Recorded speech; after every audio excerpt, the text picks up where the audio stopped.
propose three very short points for reflection at the end of this important meeting.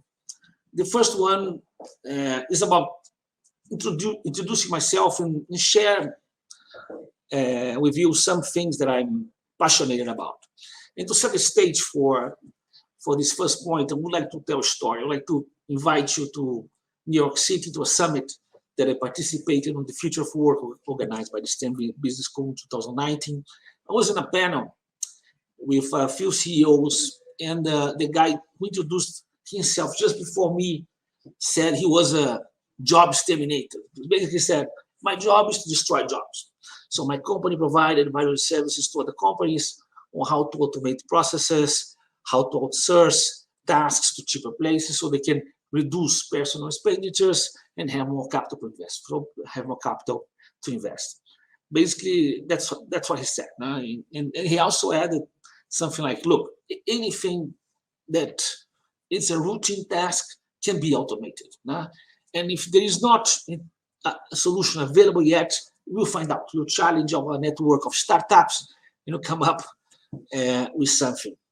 This sounded like apocalyptic to me, but I wasn't too shy to say, look, my job is to save jobs and to create jobs, and not in types of jobs, but decent jobs with contracts with access to labor rights, with social protection.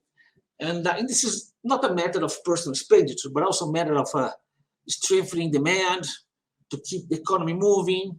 And because if everybody is unemployed, who's going to buy the products? And a matter of political instability, polarization, social unrest, political turmoils are strongly correlated with unemployment rates. And finally, it's also a matter of dignity. The value of work, of having a job, goes well beyond the salary. It gives a sense of belonging to a society. It gives satisfaction. So the audience was very excited. There'll be blood. But in the end, he was very kind of me by saying that someone has to think about those issues and to do a kind of damage control. But he'll keep going on his eradication business. So that's my job. My job is to promote decent work and support government workers and employers in creating decent work for all. I spent most of my time during the pandemic doing that. I'm still the regional director for Latin America. Moving on. But basically, I was in the front line of designing policies, how to design, for example, social benefits, how to recompensate, companies, in particular SMEs, for their losses, how to regulate telework, how all these things that came up from and were boosted from the pandemics, we were kind of behind in supporting the governments. And I would like to insist on the word decent, because in the same panel, there was another guy saying that all regulations, labor regulations, labor rights, these are from the past. These are things from the 20th century and don't fit into the digital revolution. And my response to that was, no matter what you do, if you are an app developer, a construction worker, at some point, in your life, you need some predictability. You need to know what time you're leaving, or what time that you arrive at home. You need to know whether you can commit to get a loan to buy a house, to put your kids at school.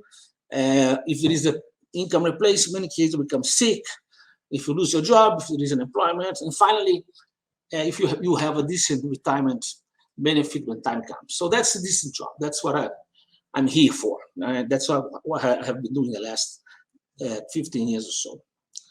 One point that's related to this first point that I'd like to comment is that this week we've seen a lot of big tech companies announcing major job cuts. Now, if you have followed the news this week in the US in particular, 10, 20, 50%, Twitter, all the big techs announcing big major cuts, some adjusting the recession that is coming up, others just because they were kind of bloated during the pandemic and now they're adjusting to the new times, and others, they're just following the job exterminator advice. Now, they are tech companies, of course, so they are doing automation in their processes.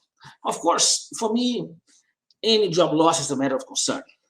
But what really struck me was to read some Wall Street analysts saying that there's no reason to worry because this sector has no importance in the overall employment. And he said employment in tech industry is only 2% of the US employment. So that's for me was a shock. I knew, it was little, no? But Twitter has 4,500 employees. Netflix has 11,300 employees. And these are companies shaping the world, shaping the way you behave.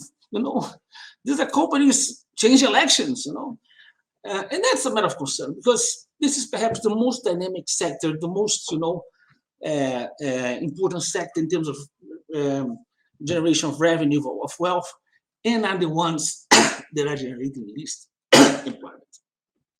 So this is something I'd like you to reflect about. Sorry. And it comes with a challenge. Now, since you start talking about challenge, and the challenge is how can we change this paradigm? How can we put people at the center? Someone said that before. How can we put employment at the center and as part of the engine of the tech industry? So that's my first point. My second point, which is more related to the panel, is about the labor prospects in our region. Of course, everybody knows we were a disaster. You were the worst hit region, both in terms of health, in terms of deaths per capita, and in economic terms. But Lito has said on about what this happened. And we in the ILO have written some papers.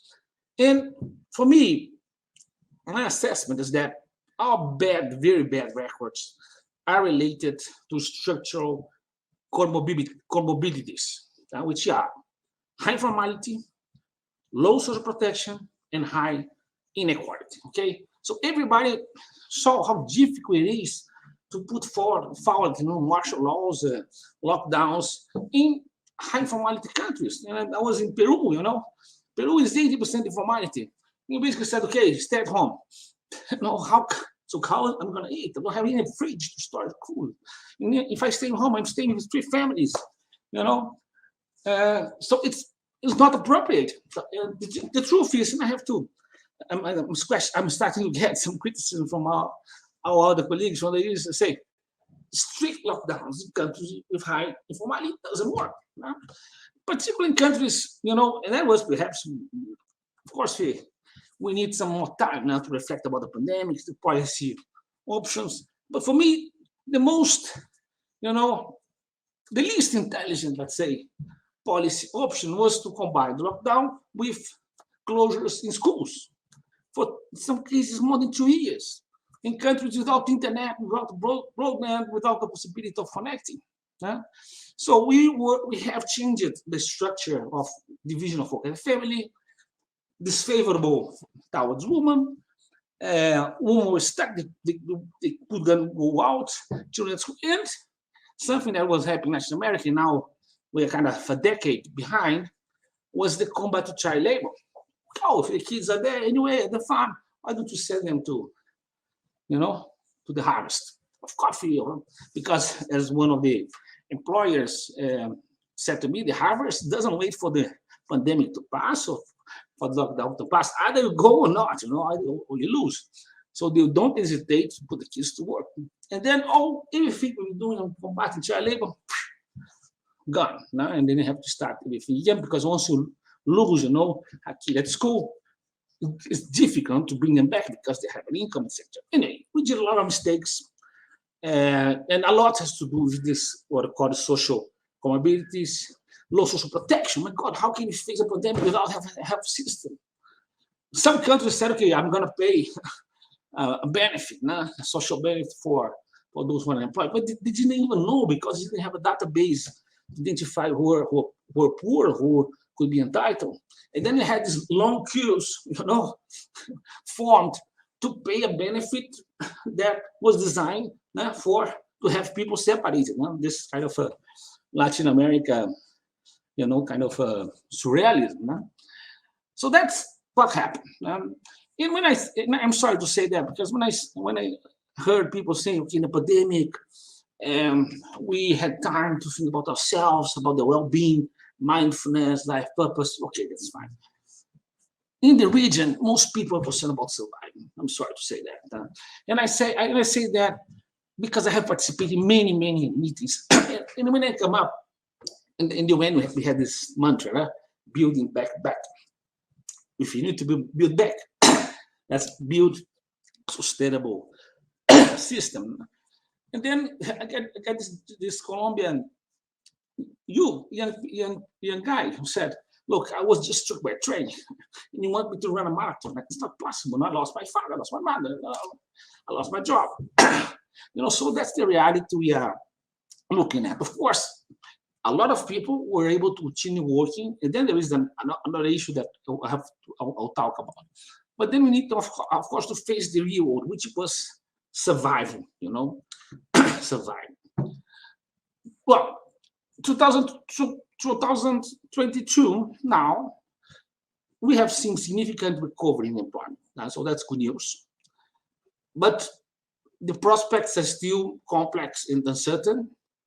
And that's also is a threat of increasing unemployment, increasing formality, increasing the number of working poor. And this has to do, of course, with the prospects of the economy, as someone said at the beginning, inflation, global inflation, increasing interest rates. Then again, we are in a trap because we borrow a lot of money. So we haven't seen some advances. In 10 of the 14 countries where data is available, employment rate in the first quarter of 2022 had not yet recovered to 2019, but it's going. But the employment, the type of employment that's being generated is poor quality. It's informal. Okay, so we are coming back. We're not building back better. We're building back worse, and that's important to have in mind because it's not only poor employment. It's also employment that pays, very badly. It's employment without contract and without stability. And women are still the worst, affected. Okay, but one thing that I'd like to highlight, just to finalize the second point, is that, of course, unemployment, informality are also closely related. Inflation, driven in particular by food crisis, energy crisis, will have impact in salaries. So what you make in the end of the month will be less and less compared to previous periods. So it's increasing what they call the working poor phenomenon. And I think this point is fundamental. It's proven that precarious labor market and inequalities, both together, drive social unrest and political instability, threatening democracy, and that's how you end up with authoritarian perpetual regimes. And then when you come to the struggle, my friend, it's more difficult to revert. My last point is about two major changes, amazing changes, and my colleagues also spoke about that. That the pandemics boosted, that came to stay in the way we organize our work and the way we organize our lives. So we'll be very brief. And these are the expansion of the platforms and the use of teleworking, okay? The digital platforms and teleworking. On digital platforms, let me again tell you a story, invite you now to a conversation, not a phone conversation, a closed doors conversation. I shouldn't be disclosing it, but it was very, of course, I don't talk about who are the CEOs, but they were CEOs of big delivery platforms in the region that we met in Lima.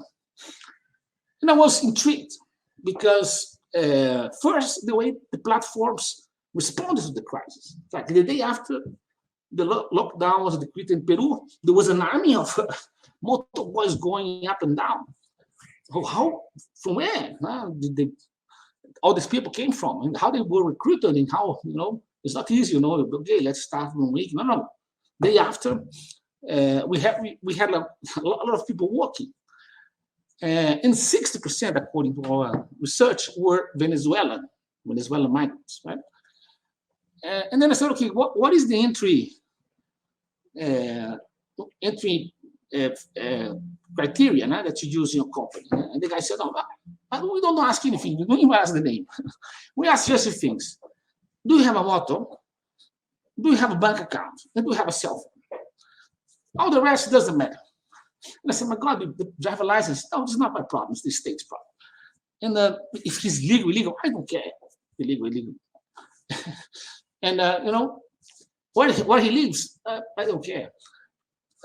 So I was really intrigued, because that's how, of course, it's almost like free market, with a very, very strong response. And very inclusive, because we got young people, we got migrants, we got women, some groups that found they are more difficult to find jobs. And then I asked him, but how can you trust your business to someone that you don't know? You don't know where they live, you don't have more accurate information about them. And then he said, not true, you're wrong, my friend. I know everything about them because I have their phone started. So I know everything about the bank accounts, where they live, to whom they relate. So I probably know more about them than themselves. So it was kind of, it was an open eye. Another CEO, same group, he was explaining to me that he had few employees, and now drivers and service providers were considered as partners, my associated partners. But strangely, none of them had bonuses or participation profits. And also, they didn't have any type of insurance or sickness benefits or nothing. So, vacations. So, well, digital platforms, let's be frank, they made enormous difference, not only facilitating everyone's life, but also by absorbing a number of workers that had lost their jobs. So really was a lifesaver. But this workforce are now in a kind of gray zone. Not employers, not employees, not partners, and they have the worst of everything. They bear all the risks. So there is no demand if they crash their motor, and they don't have any, type of guarantee. And frankly, what you're seeing is this top-notch 21st century technologies. I mean, the most advanced algorithms reproducing 19th century working conditions. You got people working 60 hours, no guarantees, no nothing. No, so something needs to be done. See, for me, this is a top agenda in the region. And then by talking to these people, we came up also with this idea of e-formalization. Look, if I know so much about each one of them, why can't we offer, for example, a health insurance plan, that we can spray risks all over, we can connect them themselves, all these types of things. The tools are available. We can, for example, stimulate participation in the labor market. I had a discussion with another guy. He was an algorithm guy. He said, no, look, my algorithm is blind. I don't care about woman participation, race, immigration. My algorithm doesn't see that. It sees who is the best qualified and available person to deliver this request at this certain point of time. Okay. And then he said, all the rest is government, government to worry about, not me. And then that's when I disagreed. As I disagreed with my guy, the jobs terminator, you can make a difference. Why don't you, you can have a little bit, if you know that there is a very disfavorable market for women, why don't you, put a little thing in your algorithm that perhaps could boost woman participation, and if your algorithm is using child labor, you are also, you share also this responsibility, So sometimes we talk to tech colleagues and they're so focused on the little thing, and they lose the big picture. It's the same guy who said, okay, I'm a job estimator, I don't care. Someone else will put, will think about other things, about the social impact. This is for academics, think tanks, for common to solve. And then that's when I disagree. It's not because, if you're working, for example, if you're developing drone technology, it's not because you didn't press the button that you don't share responsibilities of its impact. And there are ways that you can put purpose, then there was the word used in the last panel, into your work, Think about the big picture. Get out of course, you're doing stuff. Most startups, of course, they are developed to solve a problem specifically in their solve.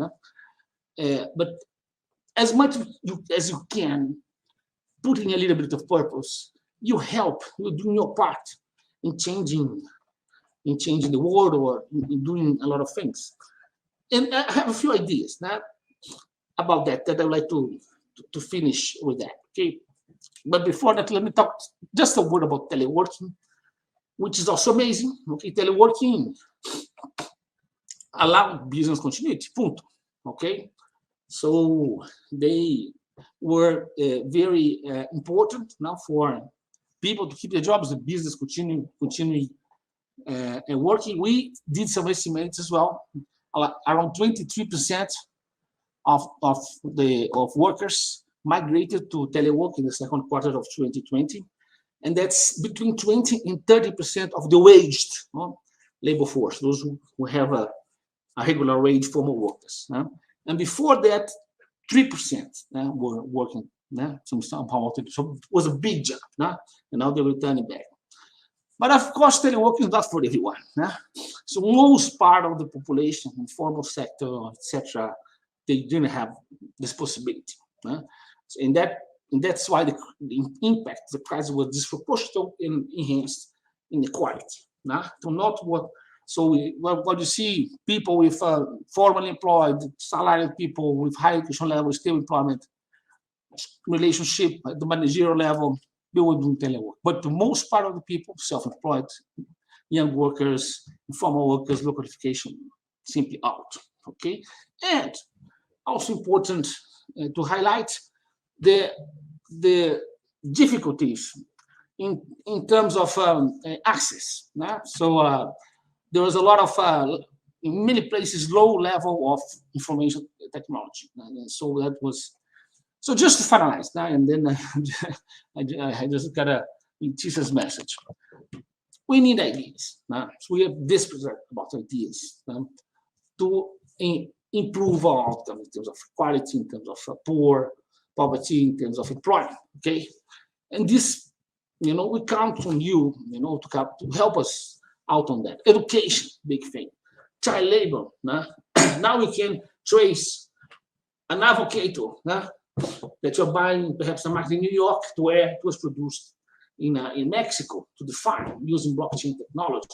Violence and harassment against women, discrimination, social integration, digital inclusion, and green transition. Now, these are some areas that need solutions now, and solutions that are very important for now, because we are losing a lot of time. We lost time in the pandemics. We lost years in terms of child labor and, for example, inclusion of women labor market. And now we need to push the sustainable development accelerator. We count on you. Thank you so much.